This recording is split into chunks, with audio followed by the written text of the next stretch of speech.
Is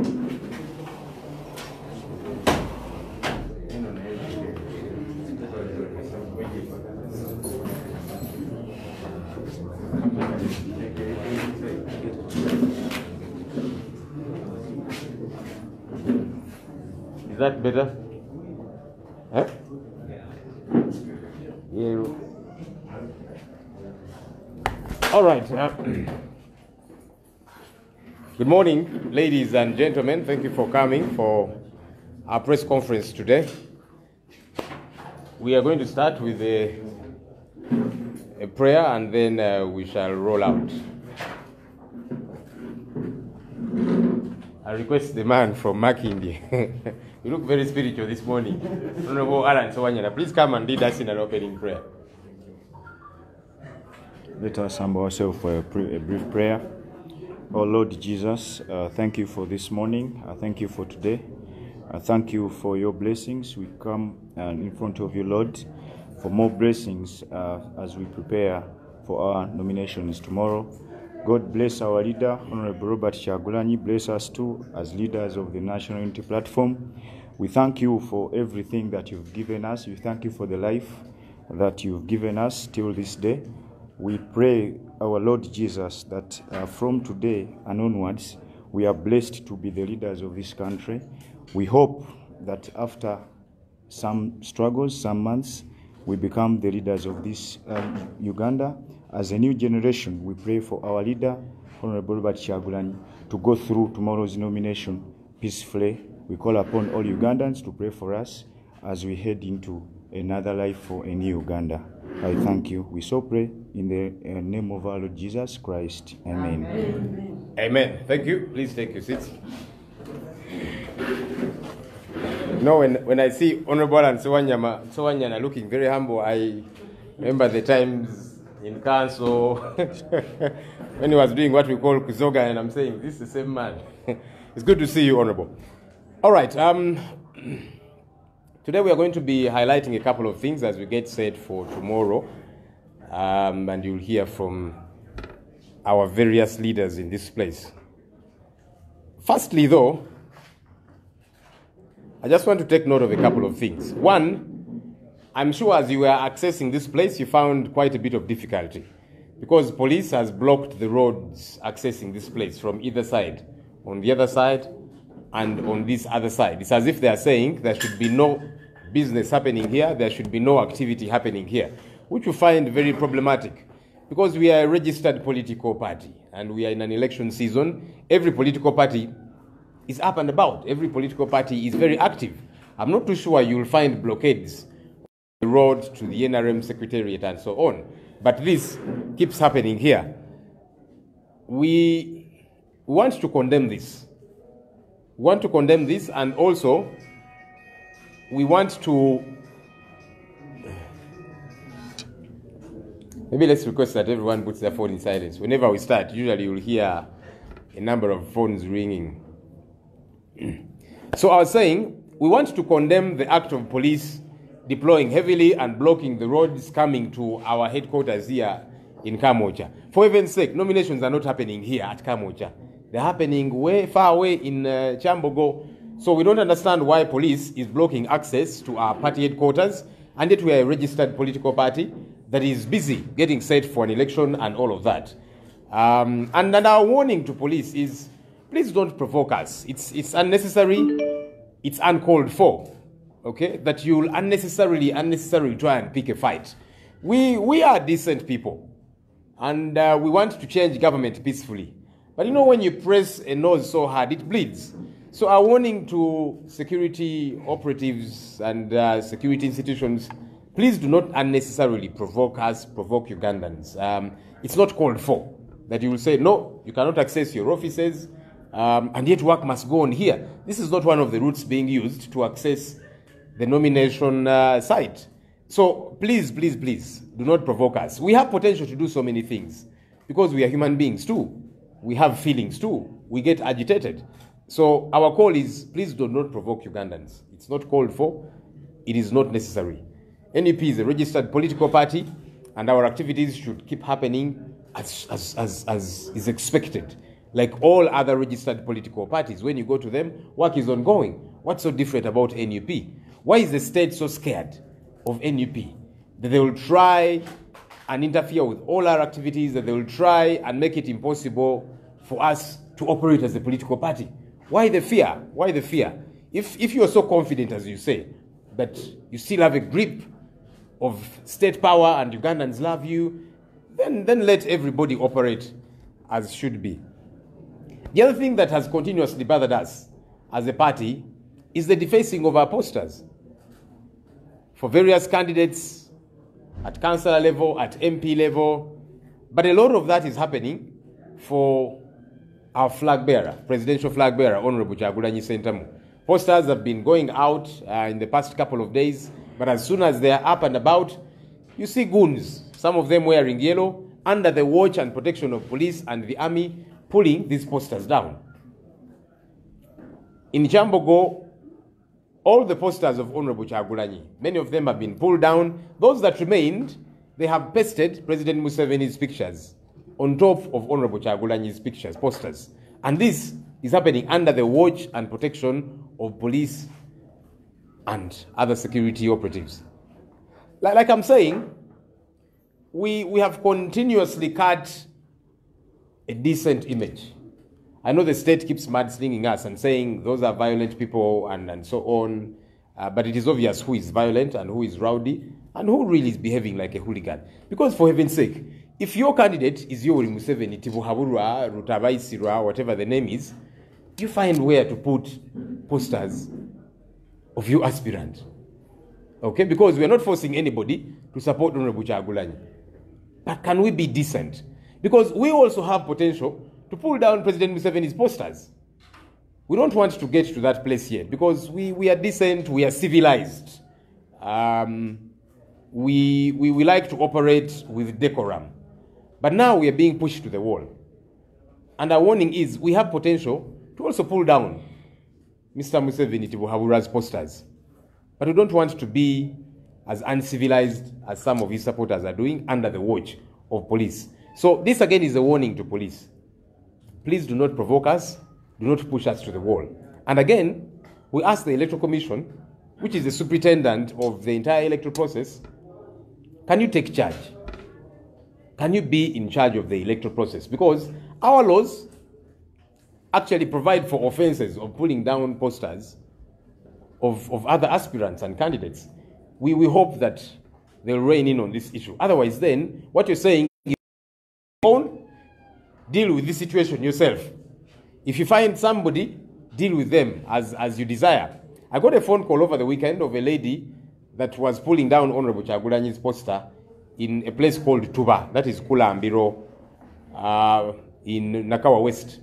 And the locals wanted to lynch this person. Thankfully, one of our mobilizers was able to save her and took her to Tuba police station. Of course, we expected that police would, deal with the situation and so on. We're still waiting to see. But this is where probably they want Ugandans to reach. And yet we don't want that for our country. That people take matters in their own hands. Because you see, when the law enforcers do not enforce the law as should be, then people take matters in their own hands. Is that what we want for our country? Police and the Electoral Commission? Tomorrow, our presidential flag bearer, Honorable Kyagulanyi Ssentamu, is going for nominations.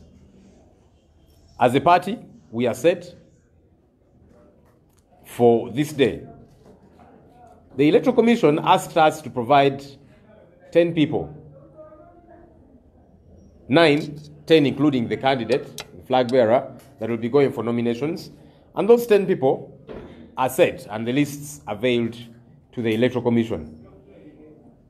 What we have seen today, because we've had the Electoral Commission and police saying there should be no processions, no people gathering around and all of that, just get you the 10 and head out for nominations. Our 10 people are set. What we have seen today, though, as Mr. Tibuhaburwa is getting nominated, we have seen people lining up on the roads. We have seen processions today of people clad in yellow and pictures of Mr. Tibuhaburwa, processions and people waving at him, protected by police. I had actually expected that maybe police will have a bit of shame because you see, whenever people are following Honorable Kyagulanyi, they will tear gas them and so on. I thought they would probably throw a small tear gas canister just out of shame to try and show that they are balancing things up. No, they have been protecting these people. We would like to put police on notice. Tomorrow, the 10 people that are meant to accompany Honorable Kyagulanyi are going to head out to Kyambogo University Sports Grounds for his nomination. But as is usually the case, people will stand by the road uninvited, but because they have love for somebody. It is expected, without doubt, that they will be on the verandas of their homes, they will get out of their kiosks and shops to wave. We are hoping that police is going to behave tomorrow like they have behaved today, because we've not seen them beating up NRM supporters or Mr. Tibuhaburah's supporters, those holding processions, those standing by the roadsides, waving and so on. They have not beaten them, they have not tear-gassed them. We are hoping that police will behave the same tomorrow. That when Honorable Kyagulanyi and the people accompanying him are heading out to Kyambogo University, and whoever is interested in him as a person, as a candidate, gets on their veranda and waves and so on, we are hoping that police will not beat these people up, will not tear-gas them. Okay? We are hoping that what has happened today will happen tomorrow, because you can rest assured, you know, and these people usually come out. The Bluetooth device is connected successfully. I remind you, when we were going to Bulange to visit the Katikiro, we left this place, about 3 or 4 cars. We did not invite anybody to follow us, but by the time we got to Bulange, there were throngs of people that had come out to cheer us on, to cheer Honorable Kyagulanyi on, and express their support. These people always come, even when you don't invite them, because they have love for him, they have love for change. And we are certain it's going to happen tomorrow. So ours is to hope that police will behave like they have behaved today. They've not beaten NRM supporters that have lined up on the roads, those that are holding processions and so on. Let's hope that gets to happen. Olunaku olwaleero tulina okwemulugunya kubanga era nammwe mukirabyeko nga mujja wano ku kitebe kyaffe mugenza okulaba emisanvu gya poliisi enguudo zonna ezijja wano ku kitebe kya NUP nga poliisi ezisazeeko bataddewo emisanvu abawanvu n'abampi bakutte emmundu n'ebirala kwegamba balinga abagamba nti tetwagala mirimu gyonna kugenda mu maaso wano ku kitebe kya NUP.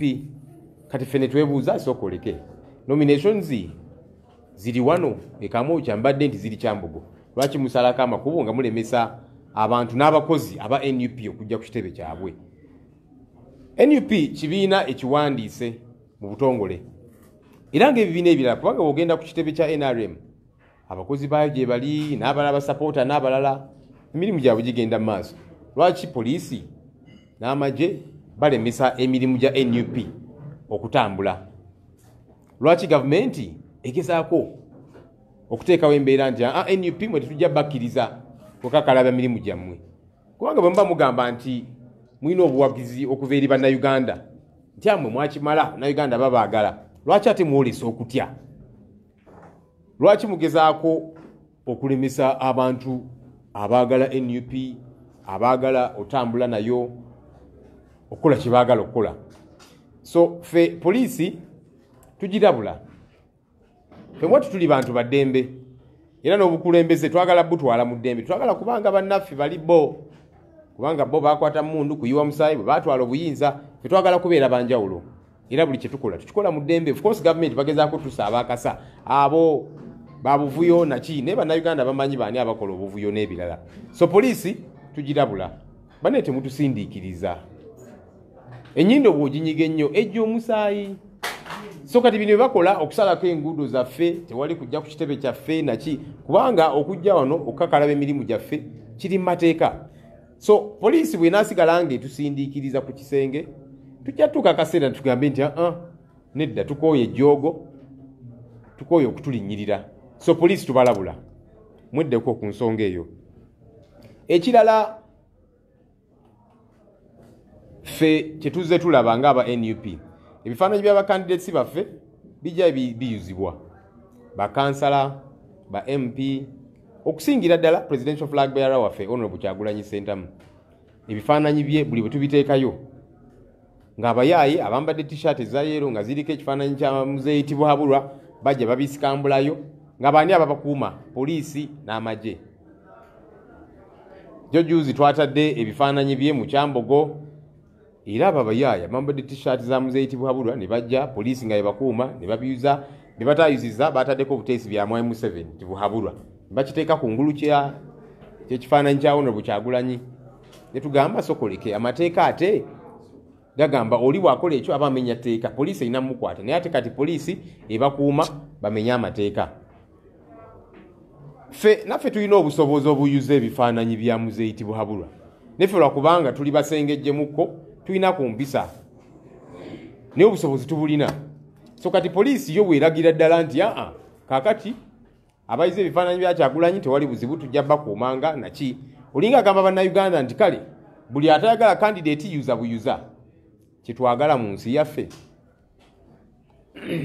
Jo juzi ku weekend nafunye essimu waliwo ekitundu bakiyita Tuba mu Kulambiro kiri mu Nakawa West waliwo omukyala mu ka trading center mu Tuba yayuza ekifaananyi kya Honorable Kyagulanyi abatuuze ne bamuyiwako ne batandika omukuba naye ekirungi nti waliwo mobilizer waffe yamugjawo nga tebannamuyisa bubi n'amutwala ku poliisi nga tusuubira poliisi ejja kukolawo ekyenjawulo ne bakyali awo kuba kati poliisi bwe mutambula bwe muti nti abajuza ebifaananyi bya Kyagulanyi mujja bawanga bukuumi abantu kati nga batandika kwerwanako mob justice naki ebyo tetubyagala mu ggwanga lyattu. So poliisi n'amagye tubalabula bannaye mulekerawo okusoomooza bannayuganda kuba naffe tulina obusobozi obuyuza ebifaananyi bya Muzeeyi Tibuhaburwa naye olwokuba tulina basengejjemuko olwokuba tulina empisa tetukikola naye nga bwe mbagambye nti nnyindo bw'oginyigiriza egy'omusaayi kati bwe musigala nga mukola kino bannayuganda bajja kwerwanako mu buli ngeri. Simanyi oba ekyo kyetwagala okulaba mu ggwanga lyattu lino. Olunaku lw'enkya flag bearer waffe presidential flag bearer waffe Honorable Kyagulanyi Ssentamu agenda kwewandiisa ekyambogo bamusaba abeere n'abantu 9 bw'ogattako ye bantu 10 amannya ago n'agategeka era ne gaweebwayo. Ffe tweteeseteese of course abantu be yalonda ogenda omuwerekera naye ate waliwo ekyenjawulo kye tulabye leero kubanga akakiiko k'ebyokulonda ne poliisi bagamba tetwagala bantu bangi n'ebirala naki naye ate waliwo ekyenjawulo kye tulabye leero nti Mwami Tibuhaburwa Museveni bw'abadde agenda okwewandiisa ate wabaddeyo abantu abawerera ddala ku nguudo bambadde t-shirt ze nga bali ku nguudo bawuuba abalala bakoze procession naye nga bakola kino poliisi ate yebakuuma badde manyi nti poliisi jafunamukko ku nsonyi gambe kale katukanyigeyo ku katiya gaasi naye ate bakuumye bukuumi kakati olunaku olw'enkya katusuubire nti poliisi ejja kukola kyekimu kubanga newankubadde Honorable Kyagulanyi ategese abantu be bamusaba naye buli waayita abantu kasita bawulira nti ayitawo bavaayo ne bayimirira ku mbalaza zaabwe ku buduuka bwabwe ne bawuuba. Mwakiraba jjo juzi twali tugenda e Bulango kyalira Katikkiro ne bavaayo twavaawo n'emmotoka zaalinga nnya tolina g'oyise naye abantu olwokubanga bamwagala baagala enkyukakyuka ne bavaayo ne bayimirira ku nguudo n'okumuwubira ate poliisi yadda bakuba miggo tiyagaasi n'ebirala naye poliisi etulaze nti bayinza okubeera n'empisa ne batakuba bannayuganda kubanga tebakikoze leero nga Mwami Tibuhaburwa agenda okunominatinga bantu bayimirire ku nguudo processions n'ebirala poliisi ebakuumye bukuumi katusuubire nti n'enkya poliisi abantu abanaavaayo okuwubira Honorable Kyagulanyi ng'ayitawo tejja bakuba tiyagaasi na miggo naki kubanga abo bannayuganda tebazza musango. Nze no by the way oli okuyimirira ku luguudo nga yambadde t-shirt ya Muzeeyi Tibuhaburwa n'amuwubira ng'ayitawo sikirabamu muzibu ye gwayagala okuwagira obalaba muwadde ka t-shirt oba ka sente oba kyonna kye kiri ye gwasazeewo nti gwayagala okuwagira tewali buzibu. Kaakati bwe guli bwe gutyo ne Honorable Kyagulanyi abawagizi bwe banaavaayo enkya okumuwuubira okumulaga obwagazi n'obuwagizi katusuubire poliisi inaaba n'empisa abantu bano tebayisa bubi ekole kyekoze leero nga Mwami Tibuhaburwa agenda okwewandiisa. I just thought it's important that we highlight these issues as we get set for tomorrow. I see your hand is up. We'll take questions, don't worry. But for now, please allow me to invite our presidential flag bearer who is going to get nominated tomorrow, Honorable Kyagulanyi Ssentamu to come and address us. You're welcome, sir.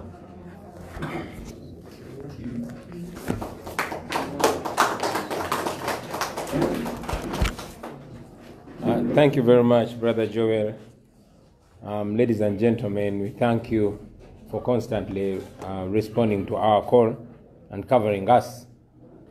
The time is ticking away, and indeed in a few hours I will be nominated to represent this generation,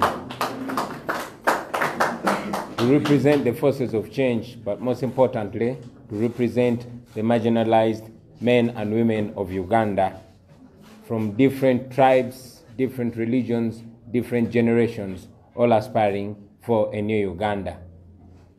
Tomorrow is when we start the journey formally towards achieving a new Uganda. So much has been said by my comrade Joel, but there are a few points that I want to make very clear. One, many friends have been reaching out to me, advising me not to spend the night at my house, giving me intel that there's a planned raid at my house, there's a plan to kidnap me, abduct me, or make any effort to block me from going to the nomination. I want to make this categorically clear that I will spend the night at my house with my family. And tomorrow, I will leave my house with my wife and a few friends heading to the nomination center in Kyambogo. I'm not going to hide from nobody. I'm not a criminal. I'm a free Ugandan. And I want to believe that for me, my house is the safest place for me and my family. So get it clearly that I will spend the night at my house and I will set off from my house in Magere towards the nomination center. What my comrade did not make clear also is that after that, police has reached out to me, they have written to me and informed me that they will provide a lead car for me. They've also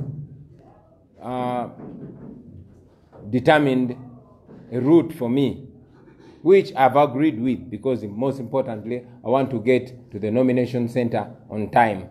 Police has informed me that they will lead me from my house in Magere to Kumonana, branch off from Kumbuzi Junction, head to Chanja, then to Chisasi, then to Ntinda, then to Spear Motors Junction, and then to Kyambogo Junction until the nomination center.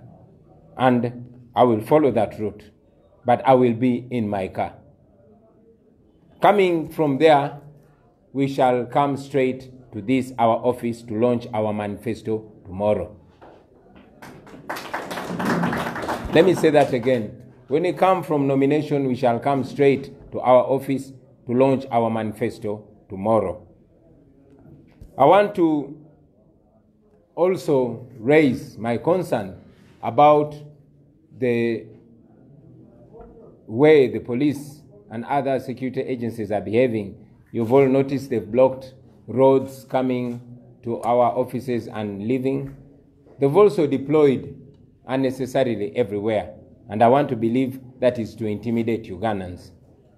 As it has been the character of this regime and all despots, there has been intimidation. We also have information that the regime intends to switch off power and black out the entire country tomorrow.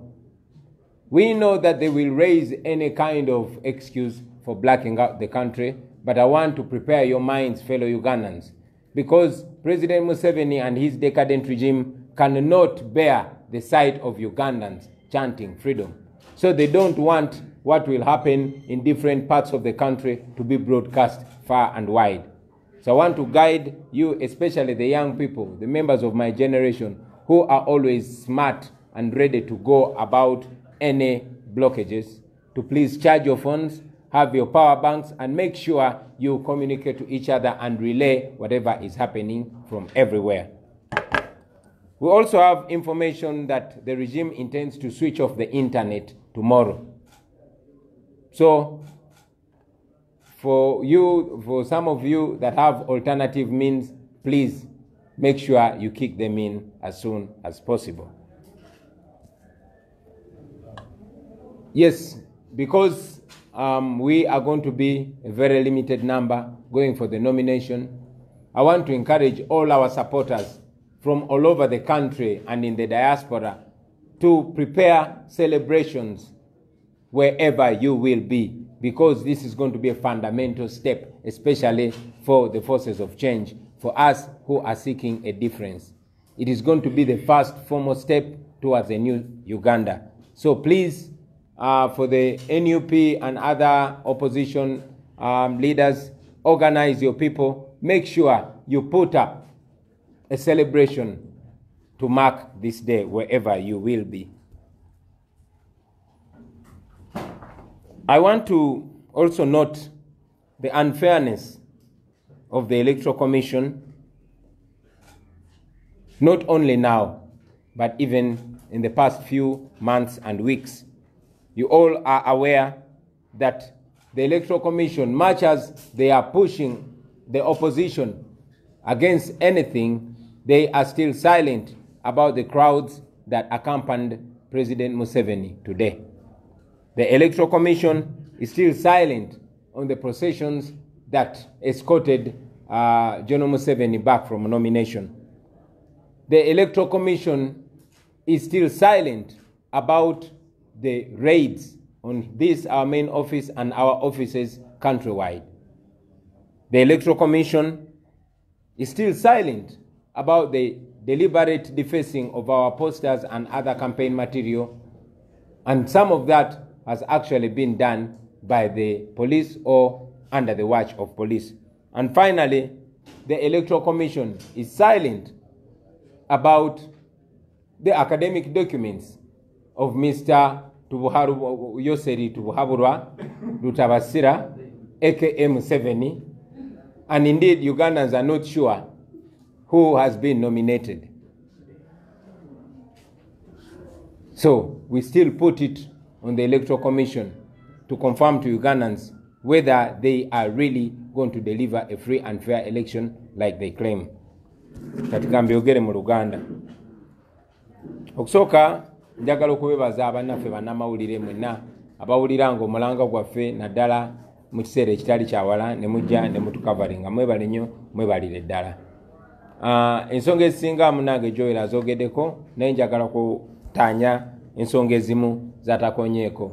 Okugeza, waliwo mikwano gyaffe bangi abatulumirirwa okuva makuba ag'enjawulo abadde batukubira essimu nga batutegeeza tibategedde nti waliwo omupango ogw'okujja bannumbagane waka, bankwate, bambuzeewo oba bannemese okugenda okwewandiisa.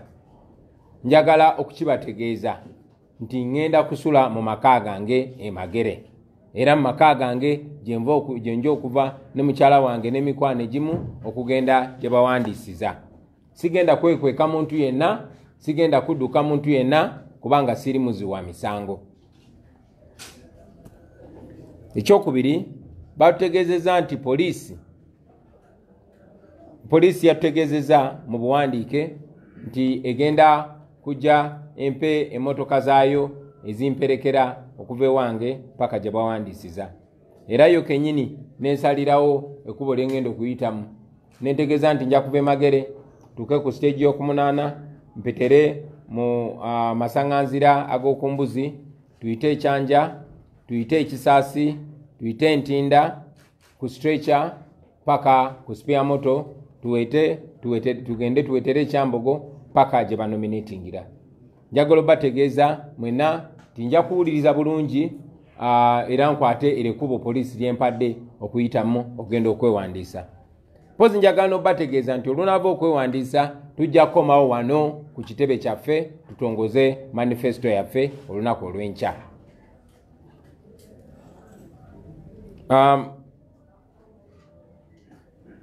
Tulabye nga Mwami Museveni bw'abadde agenda okwewandiisa, ye tebamutaddeko mateeka ge batutaddeko. Agenze n'abantu bangi nnyo, agenze bamuwerekera n'abakuba eŋŋoma nga bambadde langi n'essaati n'enkofiira eza NRM tewali abakutteko. Twagala okusuubira nti poliisi egenda kweyisa mu ngeri emu ne kuffe. Twagala okusuubira nti poliisi egenda kukuuma bukuumi bannayuganda abanaba bazze okutuwagira ng'era bwekuumye abawagira Museveni. Njagala okubategeeza nti twafunye amawulire nti gavumenti ya kuno eteekateeka kujjako amasannyalaze mu ggwanga lyonna olunaku lw'enkya. Bayinza okwekwasa kyonna kyonna kye beekwasa, naye buli omu akimanyi tibagezaako okujjako amasannyalaze, TV ne radio zireme kukola, abannayuganda baleme kumanya kiri mu kugenda mu maaso. Kuba bakimanyi nti mu bulamu bw'abannayuganda naddala abo abanyigirizibwa olunaku lw'enkya lunaku lukulu. Olunaku lw'enkya lwe tusimbula era nga tusibira ntebe mu ntebe. So mu kumanya nti bateekateeka okujjako amasannyalaze, njagala okubawa amagezi mwenna bannaffe abalina zi power banka muzichaginge, abalina amasimu mugachaginge, n'abalina byonna ebikozesebwa okuma amasannyalaze mu biteeketeeke olunaku lw'enkya. Gavumenti ya kuno mu butiitizo bungi eyinza okukola ekyo. Njagala bategeeza nti twafunye ne information nti bateekateeka okujjako emikutu gya intaneti gyonna. Kale nno naddala mu abavubuka abamanyi ekyokukola nga bajjeko intaneti mutandikirewo okutakula emitwe.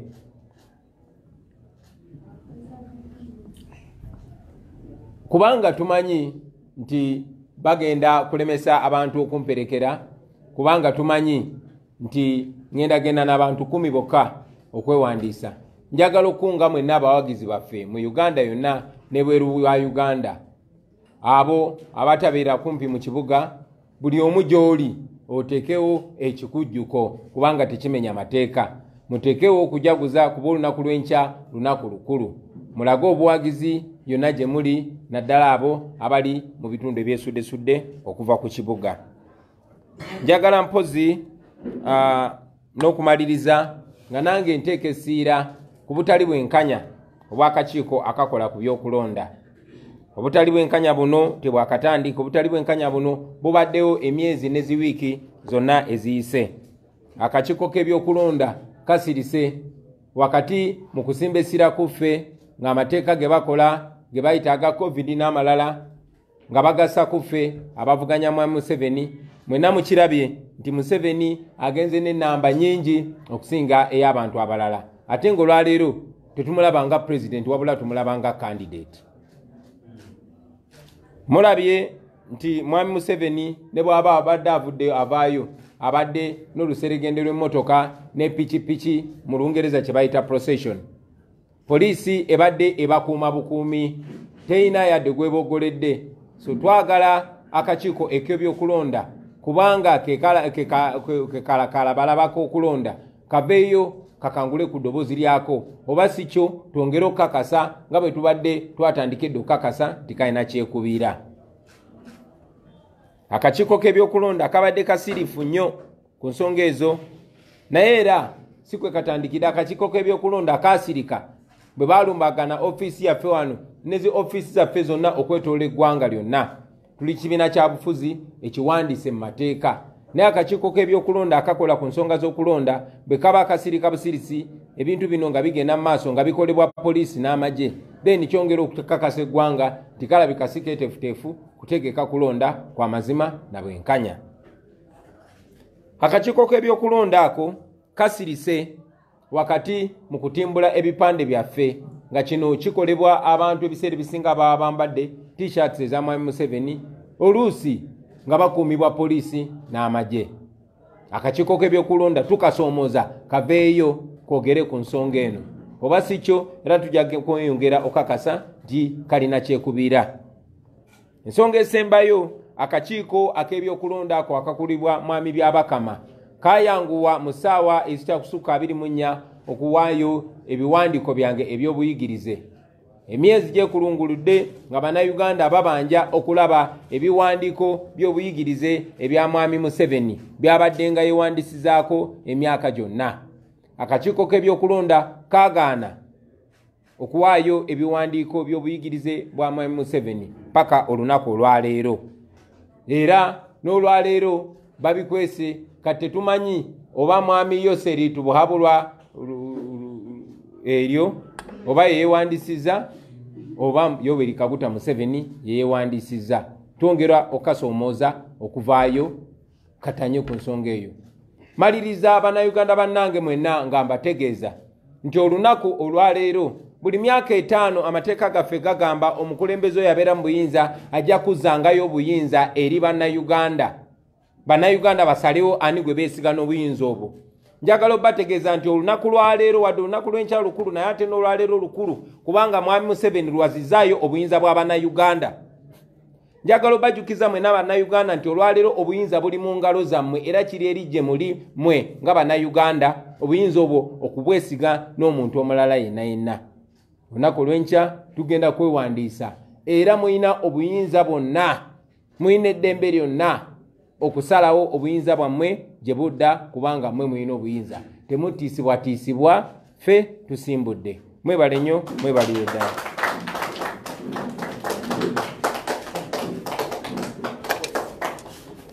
Thank you, sir. Fe tusimbudde. Genda kutema tuinjire State House. All right, thank you, Your Excellency. Let me invite from Western Uganda, Honorable Jolly Mugisha, to come and speak to us as well.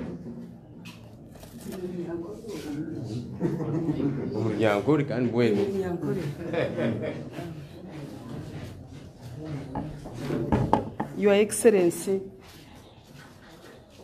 I call you Your Excellency because to me you are already the President of the Republic of Uganda. Come tomorrow after nominations. Colleagues, ladies and gentlemen, my name is Jolly Mugisha. I'm the Deputy President, NUP in charge of Western Uganda. I carry greetings from Western Uganda, which stretches from Karuma, those of you who know the geography of Uganda, up to Kisoro, which borders with Rwanda. And I want to tell you this morning that the whole of that region is now painted red because everyone is in NUP. People power, our power. NUP, everywhere. Yes. This morning, okay, akasheshaka and hanuya kujwekera abantu bona abo mu region eje inagamba ho mu rujungu eyokutandikira Karuma Falls ekahika Kisoro erikwatana na Rwanda kandi ekatana na Masaka. Omwanya ogwe n'omwanya muhango gurimu abantu bingi. Previous omwanya ogwe gukagutura guri predominantly NRM. Konka nyenda kubagambira hinyemeriraho mukashesho omwo ngo omwanya ogwe hati twena omwanya omwo nutwenda kuhindura ahabwebembezi bwa Uganda nabwo ekyo abantu bengi munonga, a very big percentage turiyo mu kibiina cyitwe kyekisya ekya National Unity Platform. Nyina okushemerwa kwango kandi ndetenda musyo kugira ngo nyencyakare twetekatekere itwe nk'abantu ba Western Uganda kwatanisa n'omwebembezi witu Robert Kyagulanyi Ssentamu, president witu aha nomination. Omwanya ogwo gwona abantu nibaza kusiba bajwire ebikutukura nyencyakare kandi bakwasire umbrella. Numanya umbrella ninga sho mutaka omuri Nyankore ninga sho mu mvuri niyo simbo yitu yekibiina kitu ekya National Unity Platform. Nyencyakare town zone zo mu Western region ninteekateekana bagenzi banje abo kurwo mu region zindi bona tuza kuba tukwatanise na president weitu ahabwa nomination.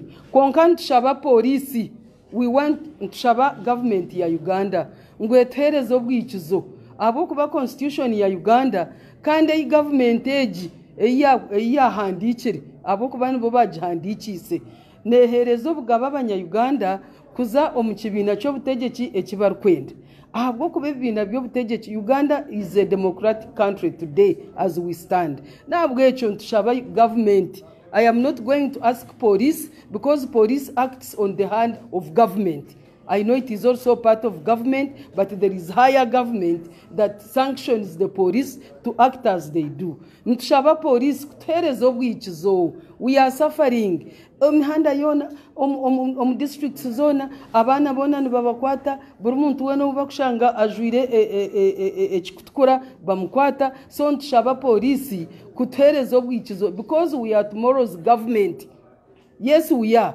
We are taking over government. I know power is not given and it is taken, and we are taking this government in Jesus' name. Okay? So I am saying, ngu government etuichirize etuhereze omuhanda as we celebrate the nomination of our president tomorrow. And then etuichirize tukore campaign.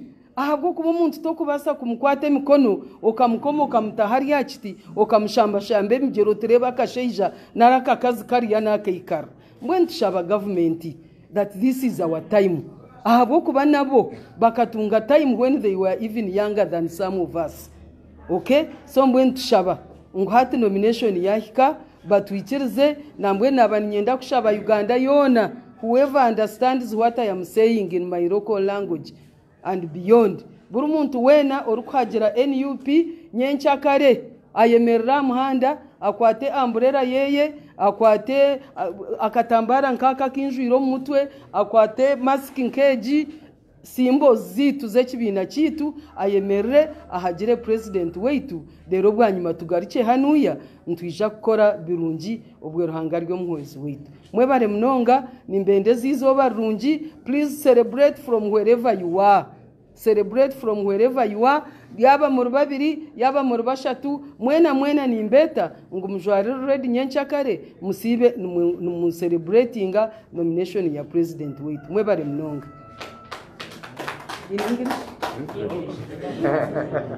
Wewe mnonga nyabo na mangu uza kuterekesha ngura aho ntitukute tendereza kari I can do it. I can do it. Orugamba kururihwa turyajware kirunga jware kirunga orugamba kururihwa turyajware kirunga chemererwo mu Uganda sya. Amen.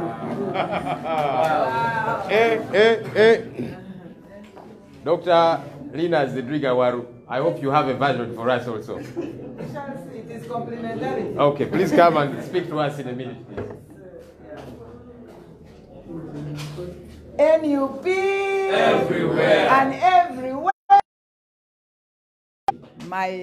Your Excellency, my President, who will be duly nominated in the most historic and amazing manner tomorrow. My team, SG, who has been behind the scenes like the termites. He calls me at 3 a.m. to teach everything. Joel, of course, my dearly beloved Zake and the spirit.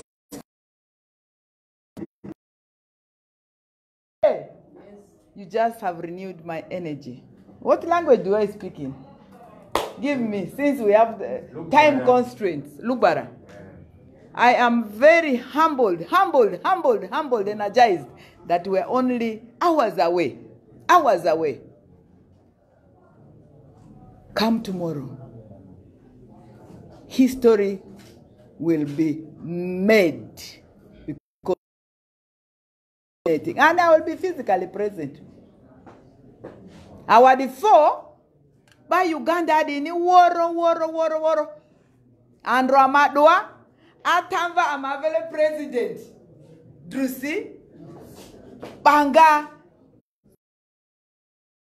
kina mange amaki Uganda di woro our before ambo ale Uganda odi Uganda otokokoko Uganda amani ngazo nizura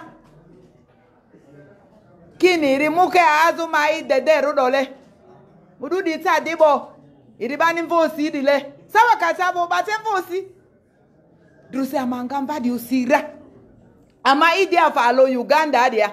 Police, military, LDU, ado bosu bipidiki. Kiri. Druse fe amani. Oli. Ifelo amani adoni. Oli ni. Ale oli sera. Ale ava ana. Ale aikozo. Ale a Uganda nzero. Afamane iya emivo police ro alo dede. Androbo opi. Giri kwa muzo amazo office ya diariti. Uruda. Diko uruda. Anira Uganda siworobo opi vini. Te constitution amavile ayotangiri di famani driwala sizo amai amangerisi orikoko amangerisi oposi amangerisi amodukosi amabambarara amerita bambarara di pomodukura bakara mojo di pomoduku amerira afaba ni gasi rigakisi bakaki yorindi owibo ile karile ni ile olio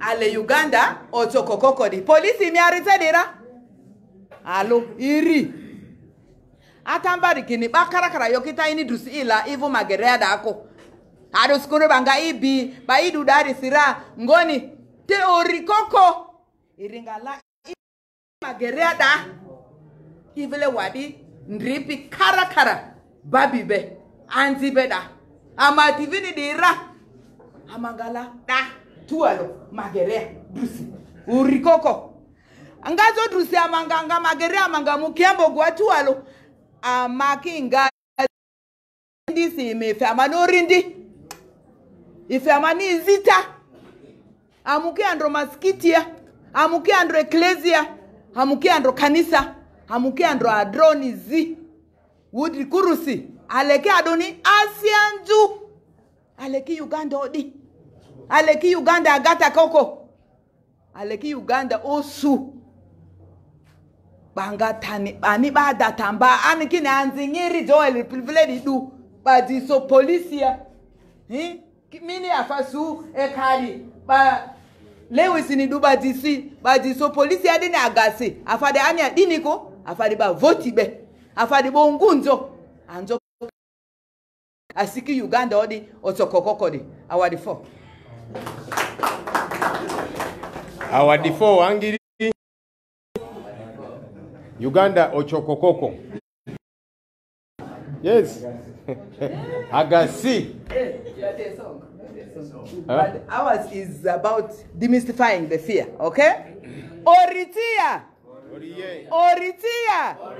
Oritia. Oriyo. Oriyo. Oritia. Oriyo. Oritia. Oriyo. Oritia. Oriyo. Oriyo. Our D4. All right, I'm going to give each of the other leaders a minute to speak to us, and then we'll pick questions. Let me invite the SG, David Lewis, to speak to us. Inachori. People power. Our power. Our power. People power. NUP. Everywhere. Everywhere. NUP. Well, for me, in just 1 minute, I want to emphasize the unfairness we see. That we see crowds gathering to nominate one candidate, and then police has been telling us that they will stop everyone who will be seen with any crowds and that kind of thing. We know that those people did not convene by themselves. This very weekend, we've been seeing NRM mobilizers everywhere, moving around, giving T-shirts to people who can come on the streets. And of course, you see the very few people that they have. But what we are condemning is the idea that COVID becomes real in the context of NUP, and it is not real in the context of NRM. The government, and especially the Ministry of Health, should tell us whether only NUP supporters have the ability to get COVID-19 and not NRM supporters. So these double standards are what we strongly condemn. Because we want to participate in an election where there is a level playing field, and that is the only election in which we are going to subject ourselves. Any election where there are double standards where there is clearly, and today I'm sure some of you saw those people who are gathering. They are wearing yellow berets everywhere on those streets. And yet, they say you're not able to wear them, but these people can wear them. So we are condemning the double standards which continue to be exhibited by the Museveni regime, by the Museveni dictatorship. We want to participate in an election which is free and fair. And the people of Uganda are watching. They know the standards can be said to be free and fair. Maybe the final point I want to highlight is that we as NUP have protested and we still continue to protest. The idea that they are giving only 60 days within which to campaign, because under the laws of this country, the Presidential Elections Act speaks about a person having an ability to at least go into any. They are doing all this because of so afraid of us. That's why they would say that campaigns are restricted to 60 days, and so we are not able to go to many of these districts. And therefore, we continue to protest that and all other acts of unfairness which we are already seeing in this election. The people of Uganda, I continue to call upon you to celebrate. Tomorrow will be a milestone as the Honorable Kyagulanyi, a man from the ghetto, is nominated to take on a despot of 35 years of ruled over our country. It will be history. It will be history for a man who was despised, who they dismissed, to be nominated. It will be history for a man who is half the age of President Museveni to be representing this generation. It will be history. Mocha takes on Nakasero and those other places. The ghetto taking over, these people have been in power for all these years. It will be history as the young people of Uganda come together in droves to say, this is our time. This is our time to say goodbye. A new Uganda, which it will be history tomorrow. And I want us to mark this day in the annals of the history of our country and know that a new beginning is upon us. I thank you so much. Are the ghetto youth? You are the ghetto youth. So, Mr. President, Nalina Kusaba Simanya, for me, my voice can only talk. Spokesperson, I cannot. It's okay. Let me invite Honorable Zake to speak to us in a minute, addressing especially the brutality against young people, since he's the leader of our youth team. In a minute. Yeah, thank you, our spokesperson. Mr. President and colleagues, yeah, I'm Zake and I'm the leader of the youth in the National Unity Platform. I'm here to address the matter of brutality in our country, Uganda. Having heard from the security agencies, and that is the military and the Uganda police, threatening and intimidating to crush us. And I've always been saying that, including the spokespersons of government. I'm here to make it categorically clear that as young people, this time we are not just going to look on. This is the time for you to stop threatening us, to stop the torture, to stop the brutality. When you think you're only going to tear gas us as young people, as the alternative who are going to take you on, beginning from tomorrow, please, I beg you to think twice.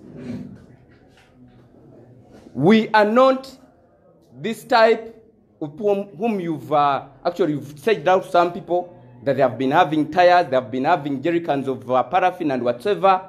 We are not that type. We are not the violent type, just like how you've been always saying. But we are going to fight back legally, and tomorrow, if you dare do so, if you continue beating us, trust me, we are not going to look on. We shall fight back legally. Tomorrow, we want you to behave like the way you've behaved today. Because what we are beginning tomorrow, it's a mission to stop the brutality, to stop the torture, to fight for the justice of those people who have been tortured, the victims of torture. Our foreign soldiers, we are beginning the mission tomorrow so that your souls really rest in power. And that's what we are coming for. It's going to be a fight which is just. So as security apparatuses, as you're preparing your sticks, as you're preparing your canisters, as you're preparing your water, whatever you want to spread to us, think many times that what you're doing this to your fellow Ugandans. Because to me, I'm a victim of torture. And many of us here, we've seen our comrades die. We've seen our comrades being beaten. To me, I think I've faced enough. And I'm tired of just looking at those things. Killing our people and you just walk away, no report. Tomorrow is the day. So for us to be in peace, to do this campaign peacefully, think twice about your unfair regulations. That they do not have to work for ONU on our side, as the opposition, as the National Unity Platform. And also I'm warning you, cautioning you, they attach our leader tomorrow. That is going to be the beginning of the revolution because our mission is beginning tomorrow. And as we've always been telling you that Ugandans will rise up, yes, they will do so. And they will be not violent. Still, as the government of Uganda, and the beginning from Yoweri Kaguta Museveni, you've really showed us enough of your coronavirus regulations that they are unjust and they are unfair. So, to me as Zake Francis, I believe that now the coronavirus of Uganda is just bogus. And within our country. And this is to myself. The only thing you have to do is to let us be free, just like you've let Yoweri Kaguta Museveni be free with his supporters. Not to do that, we are ready. Just as you've said that you are ready for us. We are not threatening you just like you've been threatening us. Even when you're scared, you don't have the right to scare us too. Because for us, we are not scared. We are ready for anything.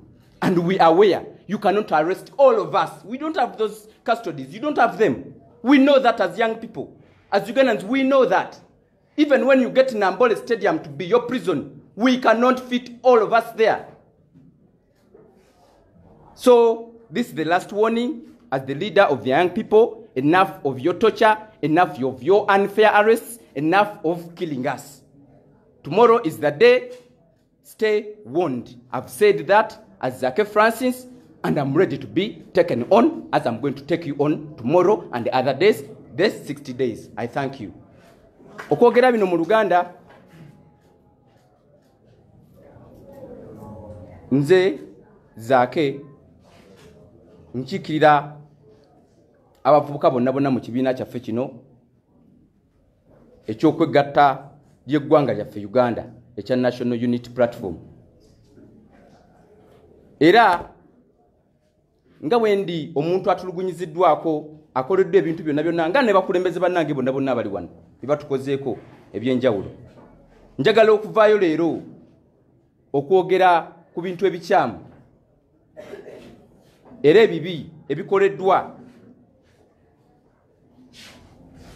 abajaasi, abapoliisi n'abo abavubuka ab'effujjo abali mu gavumenti abagamba bali mu kintu. Era nga nvaayo okuwoninga okwenjawulo era okusembayo eri abyo byokwerinda mwenna gye muli. Muvuddeyo nga mututiisatiisa nti ku lunaku lw'enkya mugenda kubanga mutukolako. Temugenda kubanga mututimpula timugenda kuba mutukuba tiya gasi niwo tunaaba tuli ba mirembe era nga bulijjo badde babikola era muvudde ne mugamba nti bwe tunaakuŋŋaana mujja kutuyisa bubi naye ng'ate abala bwe bakuŋŋaana temubayisa bubi ng'olwale bwe tulabye nvaayo okubategeeza tuguno gwe mulundi ogubeera gusembayo okukola ebintu bino bwe biti ebitaliimu nsa kuba mukubye abantu baffe musibye abantu baffe olw'ebintu ebitaliimu mussa abantu baffe tugenda kulaba nga tutandika enkya okulwanirira eddembe lyabo abakubiddwa abasibiddwa obwemage abo abattiddwa obwemage era nga singa temutuleka mu mirembe nga abalala mubalese mu mirembe kino kiba kitegeeza nti ffe naffe tetugenda kubanga tutunula butunuzi ebigenda mu maaso nga bulijjo tubadde tukola tubadde bulijjo tubalabula ffe ng'abavubuka okubanga nze akulira abavubuka bino tubadde tubitunuulira ate ffe tetukyali mu mbeera ezo ez'okwokya ebipiira ez'okulaba nga twokyanga bye mutuwaayiriza ffe tetubiriimu kuba ffe tuli bantu ba mirembe tetwagala kukyusa buyinza mu fujjo ffe tetuli bakozi ba fujjo ffe tuli balwanirizi ba ddembe era tugenda kulaba nga tulwanirira eddembe lyaffe mu mbeera ey'enjawulo etali ya bulijjo ate ng'ekyo tugenda kukikola nga tuyimuka mu mirembe bulijjo tubali tubagamba abavubuka bajja kuyimuka bannayuganda bajja kuyimuka bonna bonna omulundi gumu ekyo tukitandika singa mwongera mu maaso okutukakasa nti mwe muli mu kiseera kya lutalo kino ekiseera kya kalulu naye omutulaga nti kya lutalo naffe tuli rede okuyimuka tuli beetegefu okuyimuka ate mu mirembe era bino mbibalabula nti yonna yonna kyemupulaniza okulanga muyiyeeyiya abantu bammwe basebo ne bannyabo naffe bannayuganda ge magye gaffe agatalina mmundu agatalina kiboko nga ze mulina naye nabo bannyini bagenda kuba bwe bali si kutunula butunuzi si kubalabisa bulabisa kati ku luno naffe tuli rede okulaba nga tubeerawo kuba tukimanyi temusobola kutusiba ffenna temusobola kutukuba ffenna kubanga naye amakomera agammwe matono nnyo tetusobola kujjayo ffenna ffenna bannayuganda tuli bangi nnyo ng'abavubuka ffe tubasinga obungi newe munaddira Namboole ne mugamba nti mugenda okuba nga mutusibira kuba mwatizatisiza tugenda kubasiba tugenda kuba kubatiya gasi tetusobola kujja mu Namboole oyo mutono ate mukimete temusobola kutusibira waka waffe nga bwe nawulidde mutaddewo kafyu emisana tuku mateeka kige mwakozesezza okuteekawo kafyu waawa bane muleme okulaba nga mutudongowaza temulowooza nti bino ebintu twabiyingiramu kulaba nga tusaagamu busaazi nedda bino ebintu bya ddala aye tuli serious tugenda kuvaayo ku luno mukimanye era buli munnayuganda yonna gyali tetwetaaga na kumugamba ekyakimanyi nti ffe ng'abavubuka ku luno kino ekintu kyaffe Kyagulanyi oba avuddeyo nga muvubuka kitegeeza kino ekintu kyaffe ebyo biteekateeka bye mukola bimanyi nti nno byakyewuusa bitutegeeza nti nno ekyo ekirwadde wano mu Uganda kiri fake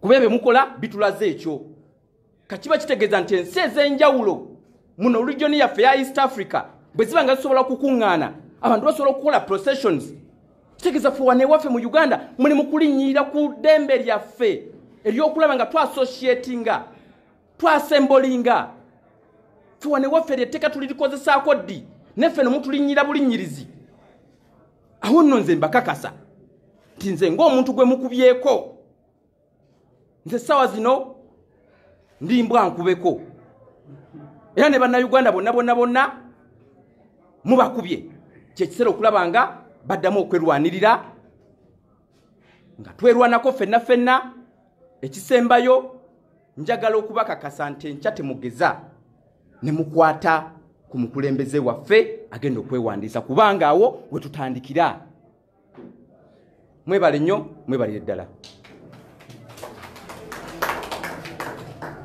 Thank you, Honorable Zake. I'll just finally invite Comrade Benjamin Katana to, in a minute, address one or two legal matters. Then we'll field your questions.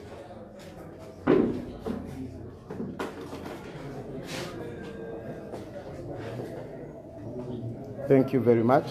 Our party president and my colleagues, ladies and gentlemen of the place. In the last few days and weeks, we have witnessed escalation of intimidation and harassment of our leaders and supporters and our party. This has been manifested through the raid at our offices here, the arrest and detention without trial of our supporters, over 100 of them who are still languishing in various police stations. We have also seen the defacing of the posters of our party flag bearer and banners being brought down by men dressed in uniform of our security services. What we are witnessing is a selfish individual who is a presidential candidate using security servants to undermine a would-be democratic process. What is happening here is not new and unique to Uganda, but it has happened in other countries presided over by a dictator like the one we have in Uganda. If candidate Museveni wants to run alone like Saddam Hussein, let him go through parliament like he has done before to amend the constitution and remove age limit and term limit and get a nod to be a sole candidate for the presidency like he did in his own party. The most unfortunate bit is that the undermining of this would-be democratic process is being done by people that are supposed to be servants of the state of Uganda. But the unfortunate bit is that we have now a fusion of the individual who is candidate Yoweri Museveni and the state of Uganda. They are one and the same, and there is no boundary. He says he owns the army, he owns the treasury, he owns the natural resources. The unfortunate consequence of that is that we have would-be state servants doing politics on behalf of an individual. And when we say that, some commentators say that we are opening a war front with the security agencies. And would like to be very categorical that what we are doing is to protect our security services from a selfish individual that is bent on using them for selfish political motives. Because at the end of the day, they will answer for the consequences for their actions as individuals. And because we treasure the institution as people of Uganda, we believe that it's our duty and responsibility to continue talking to them. I know there are those who ask that you have always talked to these people and others have always said the same and it has not changed. But there's a Uganda proverb, Ntemburi letefa yona. We believe that the Damascus point for our security forces might be today, might be tomorrow, might be during these campaigns that we are going into. For them to realize that we are indeed their allies and their enemy is the one who is using them to make mistakes. We know for a fact that elections are impulsive activities. There is no way you're going to conduct elections and you say that people should show their support from their bedrooms. It cannot happen. And what makes it worse is the fact that you only want to enforce these regulations in respect to NUP and candidate Kyagulanyi. But you do not want to enforce these regulations against candidate Museveni and the NRM party. For us as National Unity Platform, we have no duty, and I will repeat, that we have no duty to respect unfair, biased regulations that are in bad faith and intended to undermine a democratic process. This has been happening. When they were arresting people for putting on berets, the disguise was that they were getting back what belongs to them. They have been defacing posters, they have been confiscating T-shirts of NUP and candidate Kyagulanyi. Again, would like to say that if candidate Museveni, who has become Uganda, and as a result controls everything that should be controlled by Ugandans, if he wants to run alone, like Saddam Hussein did, let him go through parliament like he did bribed, manipulated, and intimidated Parliament to remove the age limit. Let him use the same path he used to change the constitution and laws of Uganda and become a sole life president of Uganda. I thank you. Thank you, Salongo Benjamin Katana. All right, so we'll field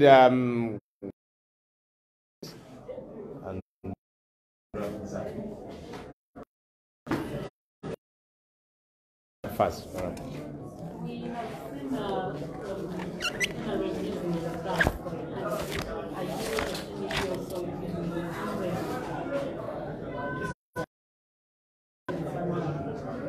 Eh?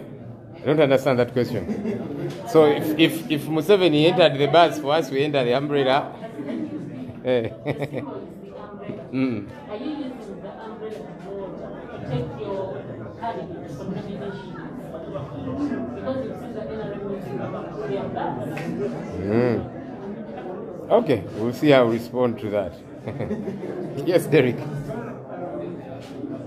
I almost told you but yeah. That was not revealed to you by flesh. Anyway, carry on, sir. You are seventh in this room, at least in the official city council. But only one of you is wearing the red beret. Can I, in my position as an observant journalist, say you have given in and given up the fight to retain the red beret as one of your attires and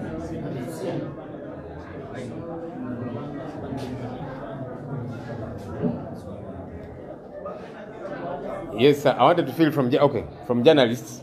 Hi, Mr. Senior. My name is Paseman from the UMC. What's your message to a lot of Ugandans actually that don't believe that the Electoral Commission and Mr. Byabakama will hold a free and fair election, and this also announced the right winner? As of recently, they've demonstrated a lot of inconsistencies in the from their duties, and they've obviously demonstrated a lot of inconsistencies in the way they've operated in their duties, and they're also putting out a picture as if they are under the orders of Mr. Museveni. So what's your message for a lot of Ugandans that don't have faith in the Electoral Commission and Mr. Byabakama? Okay, that's I usually push them to Honorable Kyagulanyi. Yes, sir.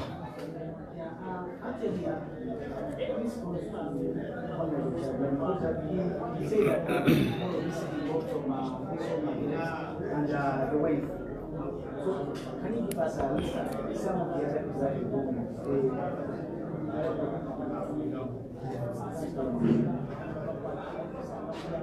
Sematimba bwejire.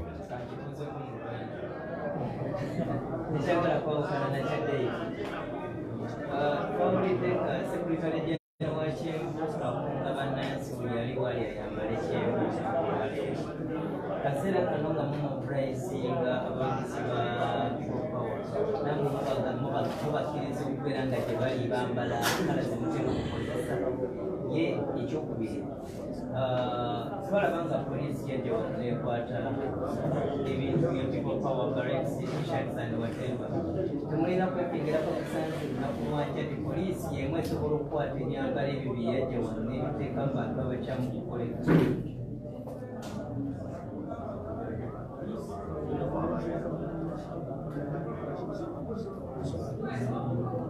Sita wa Uganda.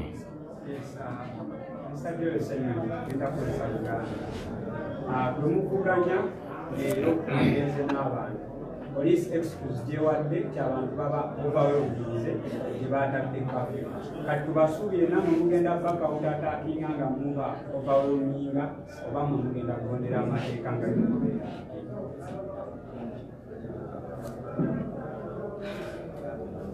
Yes, sir.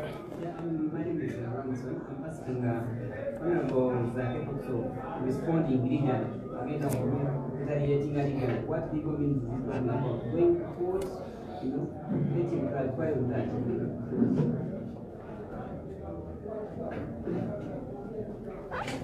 Yes, sir.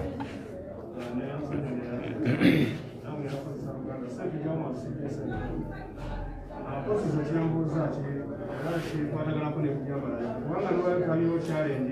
najja wano ng'ayambadde enkofiira akwatibwa yajja kutuba eri waggulu naye ate bwe mbadde ng'ava ku rediyo nsanze era kiyitirivu era ne mulukugitivu ife olunaku lw'enkya tugenda kukola oba abantu bagenda kukola batya entambula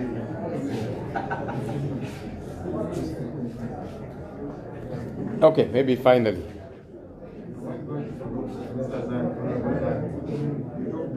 Responding but not violent. What things are you going to do? Is it going to get it down straight?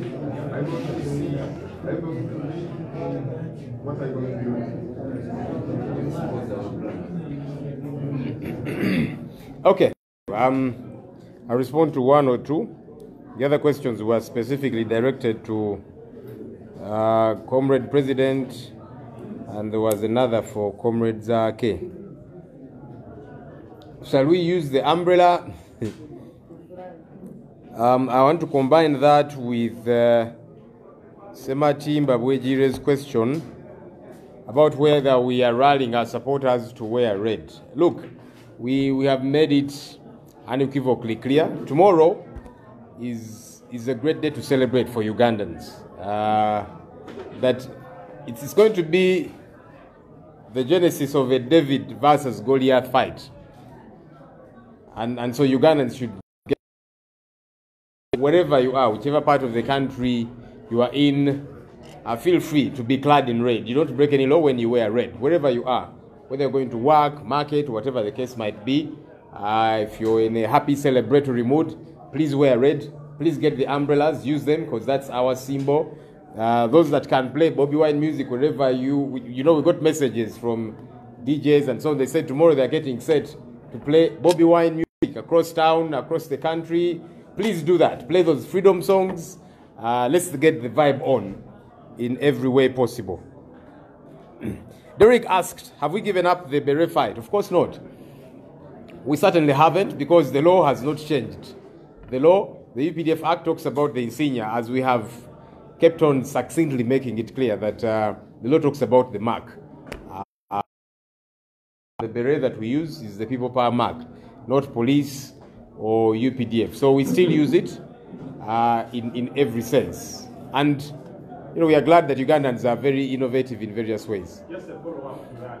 You say you're still using. The other day, the government spokesperson was saying this matter of gazetting the red beret was taken to court, and NUP did not seek a court injunction. Is that something that you guys are considering or something? Government spokesperson, which one in particular?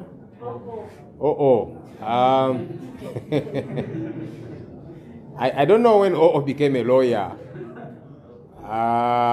and I, with respect, don't know his general understanding of the law and all of that. But the law is very clear. The law is very clear, and there cannot be 1,000,001 interpretations about the law.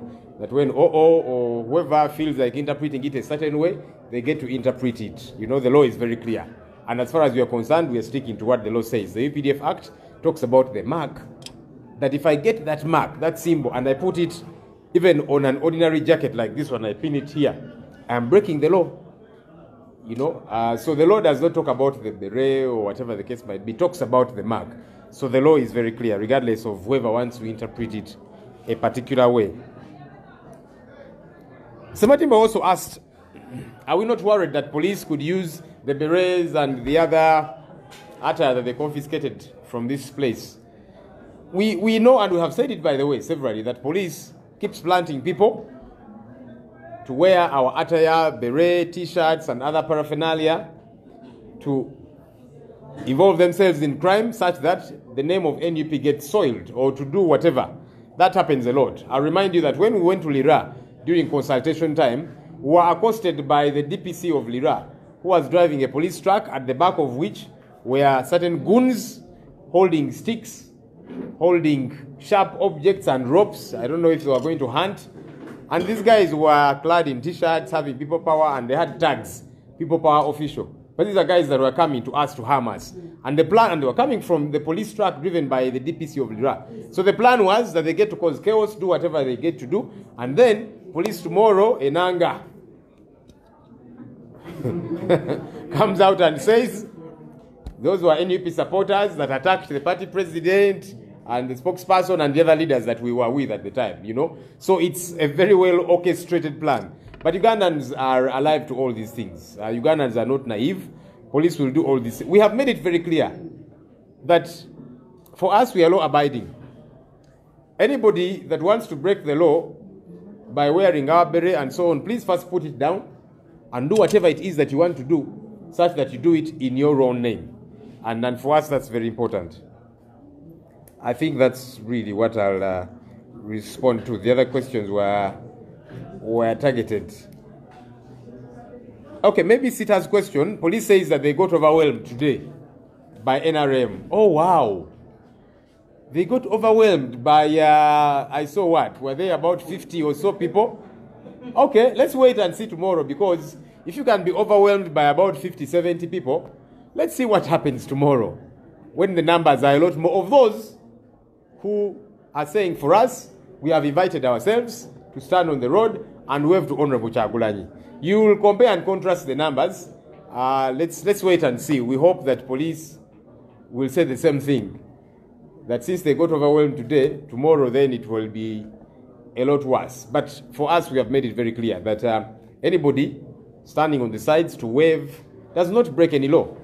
And like we're saying, those that have done it for Mr. Tibuhaburwa today, in my view, they don't break any law. For you to wear yellow, whether you are given 5,000 or 2,000 to wear it, whatever your reason for doing so.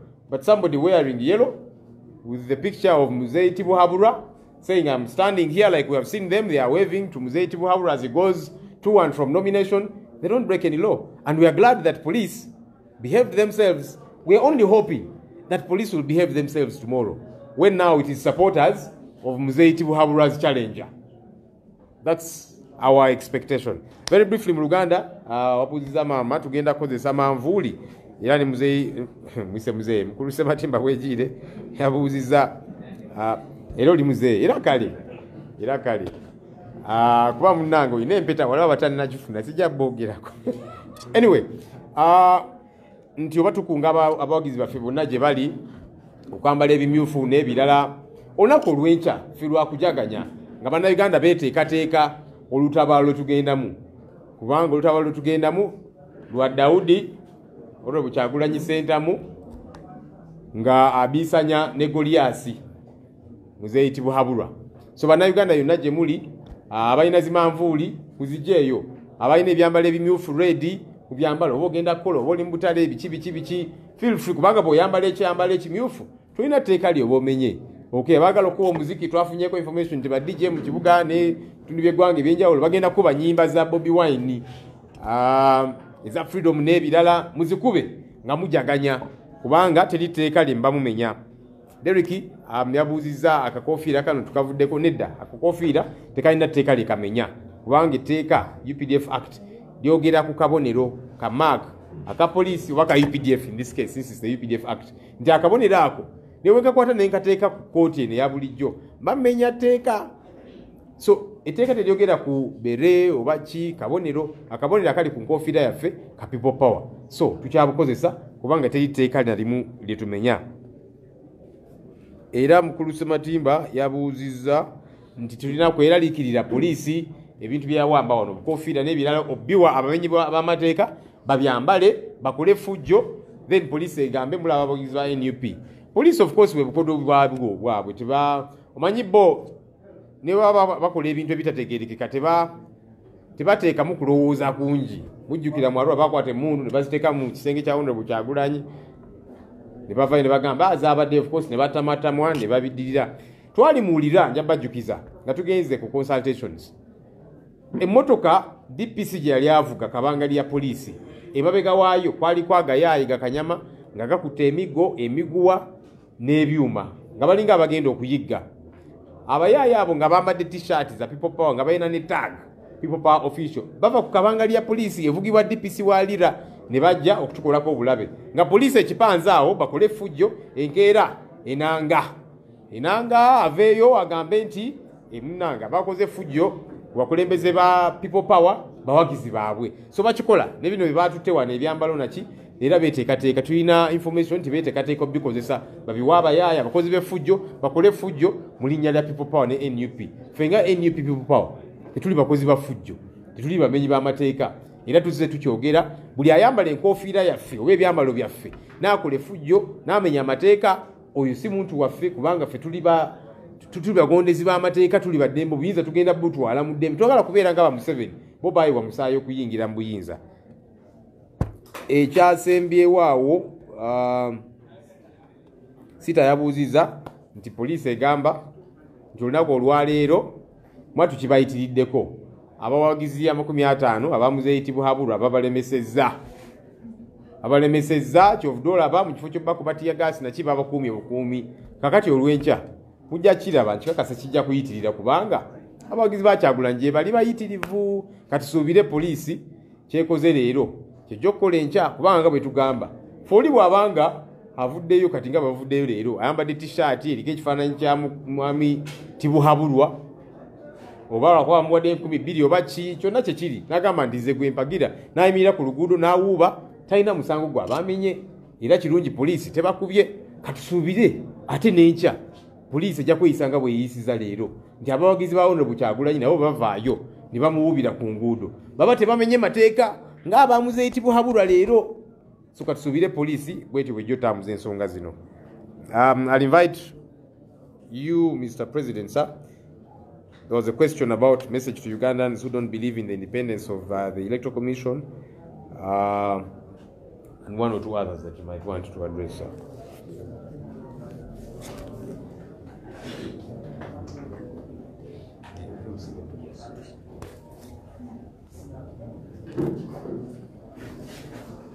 Thank you very much, Mr. Spokesperson. Yeah, just to also add my voice on your answer about whether we are also going to travel with the umbrella. Yes, we are going to travel with the umbrella, but not in the umbrella or on the umbrella. Yeah, the umbrella is indeed our symbol, and we shall hold it, but we shall not hold it and fly. That will be another planned time when we get that magic. Yeah, mu Luganda kituufu umbrella ke kabonero kaffe, era tujja kuba tukute umbrella nga kabonero. Era tukungeeyo buli omu ayina umbrella gikwate kuba ke kabonero aka National Unity Platform. So oba tukoze bulungi nnyo oba olaze obuwagizi n'obubaka obeera obwongeddeyo. Yeah, omulala muganda waffe Sita wa Uganda atubuuziza ku nsonga poliisi wegambye nti kyagiyitiriddeko. Nange kambuze yabadde enanga yeyagambye ekyo. Bw'aba yabadde ye nzikiriza nyenyewo munyeenya mutwe. Muganda waffe omu yabuuziza lwaki ffenna tetwambadde beret. Era n'agamba nti alaba omuntu omu yayambadde beret naye mpozi okumuwabulamu osobola okutunula ku mukono gwaffe ogwa ddyo muganda waffe omulala ayambadde beret n'abalala bangi nnyo. So kiraga nti tukyayambala enkofiira yaffe n'ebirala byonna byonna. Tetwambala nkofiira yokka kuba enkofiira eyo ebiseera ebisinga bagiseera ku nyingiza ya Munnayuganda eri wakati w'5,000 n'2.5. Kati si buli Munnayuganda ndi asobola okufuna enkofiira eyo. Ate mwana watu n'abazifuna bannaabwe bazibasaba n'obuzibu bwe basinga okufuna nti poliisi n'abalina okuba nga bakuumaddembe batera ozibawambako. So okubeera nti tetuziina nnyingi nnyo twasalawo buli kintu ekimyufu tukikozese. Oba weesibye kawero kamyufu ku mutwe, oba oyambadde tayi myufu nga nze wano, oba weetaddeko katambaala, oba osibye katambaala nga ka mukyala Jolly Mugisha, oba oyambadde sweta oba tayi myufu ng'eya mukulu Ssenyonyi oba eya mukulu Lewis oba eya mukulu Sewanyana, wonna oba otukiikiridde. Kale no temwerimitinga. Do not be limited. Everything red is a symbolization of liberation, is a symbolization of resistance. Abalina bereti muzambale teri musango gwe mba muzizza. Abataziina be baziwambyeko abazibuziza oba be bazisabye mukozese ekintu kyonna kyonna ekimyufu. Eno revolution teyina kubeera na limitation, so buli kintu ekimyufu kitukiikirira. Omulala yabuuzizza ku butali bwenkanya obwa electoral commission obulabirwawo enkokonala, era n'abuuza nti bubaka ki bwe tuwa bannayuganda. Bannayuganda tuze nga tubagamba neera njagala kiddamu bagambe muli ku lwammwe. Essuubi lyammwe temuliteeka mu kakiiko ka byakulonda kuba mukiraba nako kalina kyekubira. Essuubi lyammwe temuliteeka mu poliisi kuba mulabye poliisi erina kyekubira. Temuliteeka mu magye, temuliteeka mu kooti, temuliteeka mu parliament. Essuubi lyammwe liri mu mmwe nga bannayuganda. Yensonga lwaki tubadde nga tubagamba mwebereremu. Ekyomukisa omulungi nti tulabye ebyokulabirako kuviira ddala ku bakoloni nga batufuga wana abazungu, okuddira ddala ku mirembe gya apartheid ne bannakyemalira bonna bonna abazze bagwa ebbanga lyonna ne bana baakagwa, nti oluvannyuma lwa byonna nga bannakyemalira bakozesezza buli kitongole kya gavumenti okwekumira mu buyinza, abantu beebereddemu ne babagoba. Era naffe mission gye tugendako yakugoba nakyemalira dictator. Kale no essuubi liri muffe, essuubi liri mummwe abantu bannayuganda. I'll say that again in English. Brother Kasim asked that looking at the blatant unfairness of the Electoral Commission, what is our message to Ugandans? Our message has been the same and continues to be the same. Ugandans, you are on your own, we are on our own. In a situation where the dictatorship has taken control of every institution of state, the answer relies with the people, because indeed the power is with the people. Good enough, we have more than enough examples through history, right from colonialism to apartheid to the old and recent dictatorships that have fallen. It has not been out of the goodwill of the institutions, because they have in many ways been taken over. It has been the people. So it is you, the people of Uganda, that will be the answer to this question. And finally, about the planned criminals that the police and other agencies will be planning to plant amongst us, using the same paraphernalia that they robbed from us.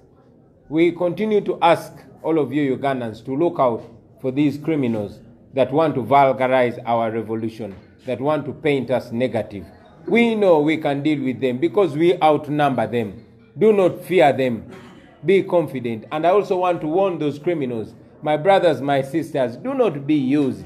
I've been there before, and I know how this regime uses people and flushes them down the drain. Do not be used, because you'll be risking your future, you'll be risking yourself. The people of Uganda are oppressed enough, and they will stand up against everything. Kanchogere mu Luganda. Eri abo poliisi n'ebitongole ebirala bebateeseteese okututeekamu, okukyankalanya, okola effujjo basobole okwonoona erinnya lyaffe n'otulabisa ng'abamenyi b'amateeka. Tumanyi bulungi nti poliisi n'ebitongole ebirala naddala ebikuumaddembe bateeseteese okukozesa ezo enkoofiira, ezo t-shirts n'ebyo ebintu byonna byonna bye bazze babba mu ofiisi zaffe okubiyambaza abazzi b'emisango n'abamenyi b'amateeka okwonoona erinnya lyaffe. Njagala okubategeeza abaganda bange nti nga bwe kibadde bulijjo eno gavumenti ebadde nga ekozesa abavubuka nga mmwe okunyigiriza abanyigirizibwa bannammwe. Njagala okozesa mukisa guno okubalabula nti tukimanyi bulungi nti waliyo eyo banyugunya be baagala okukozesa bajje bayiseemu eggaali okuzoganya, okola effujjo, okumenya amateeka, okubba n'okutta abantu oba n'okutulugunya abantu basobole okwonoona erinnya lyaffe. Mbategeeza nti tubeetegekedde, tuli bangi okubasinga era tubalabula bakyali bange. Temukozesebwa abantu bennyini ababanyigiriza naffe abatunyigiriza ate okulemesa eddembe lyammwe. Tetulwanyisa mmwe, tulwanirira mmwe, naye tuli beeteefuteefu okulwanagana nammwe n'okubawangula singa munajja okumenya amateeka n'okutulugunya bannayuganda nga mwerimbise muffe. Mwebale nnyo, mwebalire ddala. Thank you. I think the President has addressed really all the questions that were raised. Thank you so much for coming through. Honorable Sewanya, abimakindi encha beteeseteese okujaganya kale jangu bajjukize then otusabire tuveewo. I think let's wrap up because he needs to run to another engagement. No, I'm sorry. Yeah, thank you. On behalf of the leaders of Kampala, capital city, the capital city of this country, where the nominations will be taking place, I urge all citizens of Kampala, all of you, to be in the nomination mood. Tomorrow is a day for the celebration of the coming in of a new Uganda. So Kampala, you have to show the whole world that Kampala is ready for the change that we have for so long looked for, that we have for so long fought for and advocated for. So as NUP, we urge you all to put on red in any way. For the ladies, lipstick should be red, the nails should be red. Everywhere we should put on red as we head to Kamocha to listen to our president launch a manifesto of everything that he's going to do for this country as the new government. So that is my humble request to all the people of Kampala. Bana Kampala mwenna kulaba kulembeze mu kibuga Kampala aba NUP njagala okubasaba nti fe mu kibuga Kampala tuli kusoomozebwa kw'amaanyi naddala eggwanga lyonna litutunulidde n'ensi yonna okulaba ngeri ki gye twanyiriza enkyukakyuka empya egenda okujja. Olunaku olw'enkya lunaku lwa kujaganya lwa kusanyuka, alina engoma zijjeeyo, alina ebidongo bijjeeyo, alina buli kimu kyonna ekyokusanyuka, vuvuzera, firimbi, buli kimu kyonna.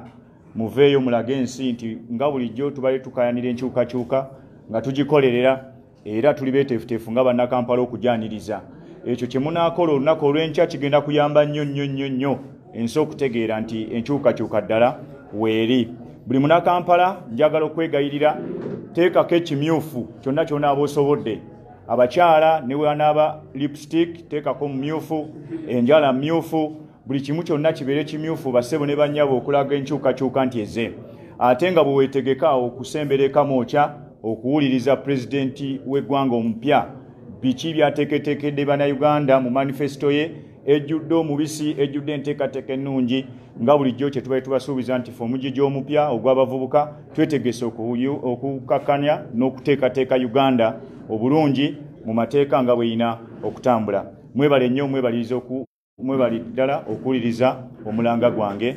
Kambasabireko ne kusaala entonotono. Ayi Mukama Katonda, njagala okwebaza olw'enkyukakyuka gy'oleetedde bannayuganda. Njagala okwebaza olw'omukulembeze waffe Honorable Robert Kyagulanyi olw'okwewaayo. Tumanyi si kyangu kwewaayo okubeera nga gwe ali mu kukwata nakyemalira okulaba nti omujja mu ggwanga Uganda. Tukwebaza olw'okumukuuma paka olwaleero, tekibadde kyangu, lubadde lutalo lunene nnyo okutuuka olwaleero nga twogera ku muwandiisa kwa pulezidenti olunaku olw'enkya. Nsaba Ayi Mukama Katonda otukkirize olunaku olw'enkya lukeere bulungi, otukkirizise olunaku olw'enkya lubeere bulungi nnyo, akasana kaake okugezaako okulaga ensi empya egenda okuba nga eyanirizibwa wano mu Uganda. Twagala okwebaza olw'obulamu bwa buli munnayuganda yenna. Twagala okunakuwaliramu ne munnayuganda yenna abonyaabonyezebwa gavumenti ya Yoweri Kaguta Museveni, era ne tubeetondera ne tubateekateeka bulungi mu Uganda empya egenda okujja olunaku olw'enkya. Mukama kuuma obukulembeze bwaffe bulungi, tukozesa ebyo ebituufu ebigenda okuba nga bitusuubirwamu bannayuganda abakkiriza edda nti tugenda kubakulembera bulungi nga tuteekateeka Uganda empya. Nsaba bino byonna mu linnya ly'omwana we Yesu Kristo Mukama waffe. Amiina. Amina. Thank you so much, everybody. When the struggle is over, we shall wear the victor's crown. we shall Wear the victor's crown. We shall wear the victor's crown. When the struggle is over, we shall wear the victor's crown. In a new Uganda.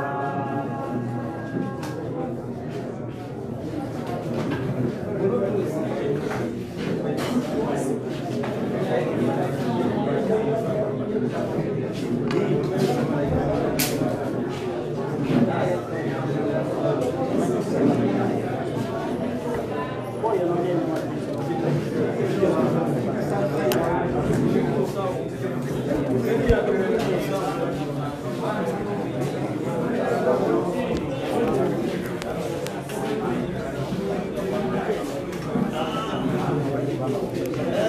Ku Ghetto TV twagala kwaniriza nate nsubira buli kimu mukiwulidde bulungi. Tewakyali kulanga kulala ebiseera ebisinga waliwo kye tutera okuyita twabanga mu ssomero nga bw'oba P7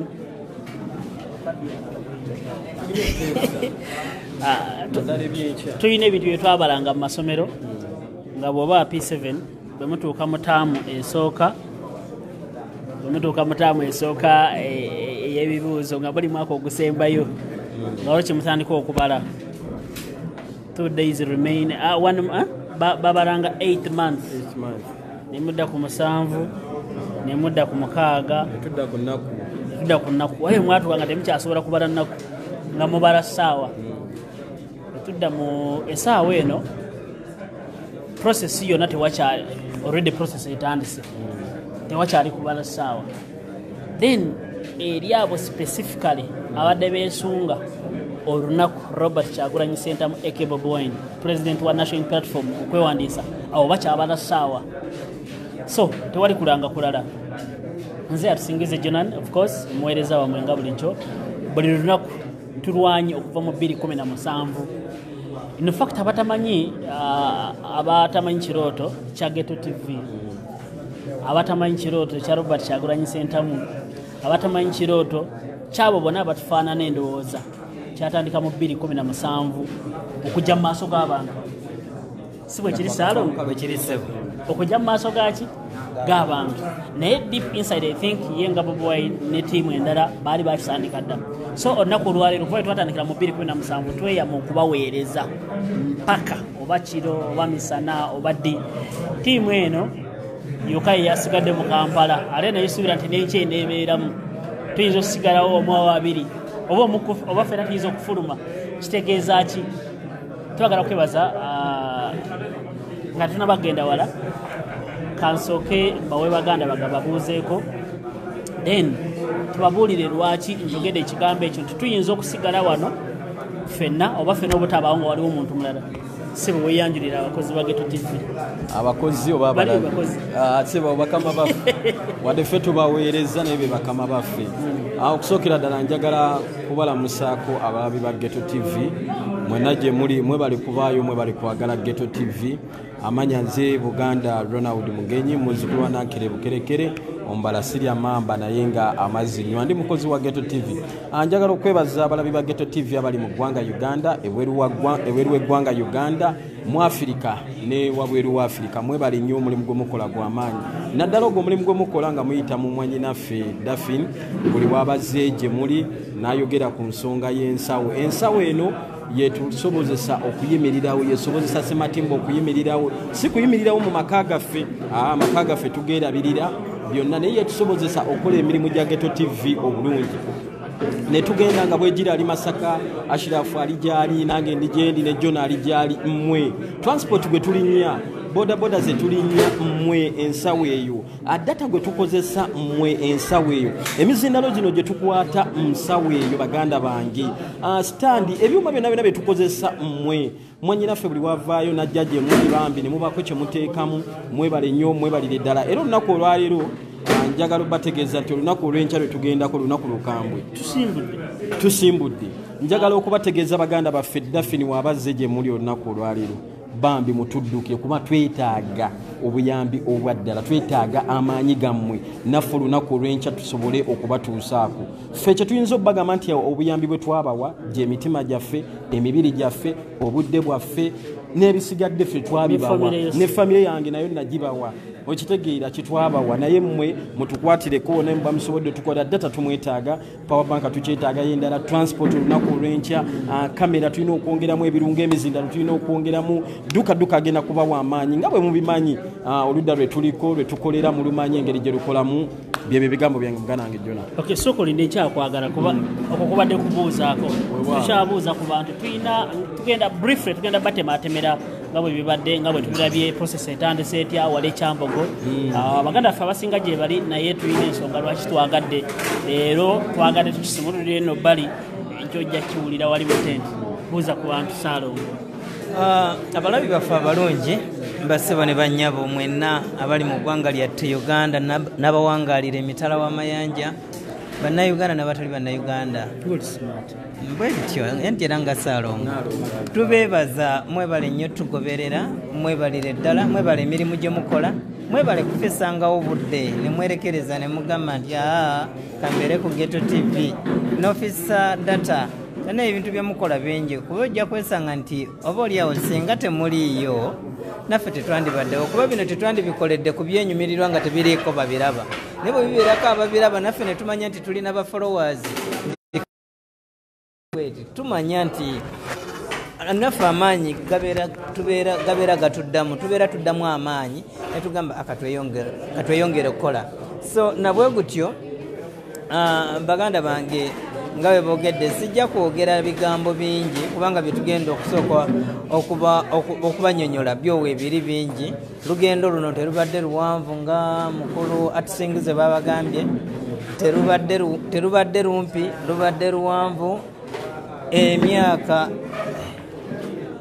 emyaka mingi giweredde ddala 3 miramba nga tuli mu lugendo luno banga tuli mu lutalo luno naye kyensooka okwebaliza Katonda Mukama Katonda baganda bange ali bumu naffe nti okuba nti kaseera kano tukyali bumu newankubadde awo sijja kweyongerayo fa baliwo okubeera nga tukyali bumu kirungi nnyo so kaseera kano kambaze wa mukulu Jona tulabe ate kiki tugenda obaddizaako okusinziira ku bye tulina well nze mbadde njagala tubawedde kikangazi izo naye lwakadde twagala tudduke mwami bwenjira ina kyogeddeko tukyalimu twagala kwebaza Katonda tuva ku 2017 tukyayimiridde newankubadde nti abamu ku baganda baffe tukyebaza tukyali balamu naye olugendo nga bomanyi bwe mba mutambula buli omu atuuka nanga ati nze nkomye wano waliwo abaakomaawo naye twagala kwebaza Katonda tukyali balamu olugendo twatanga 2017 tugenda kulukuba mpaka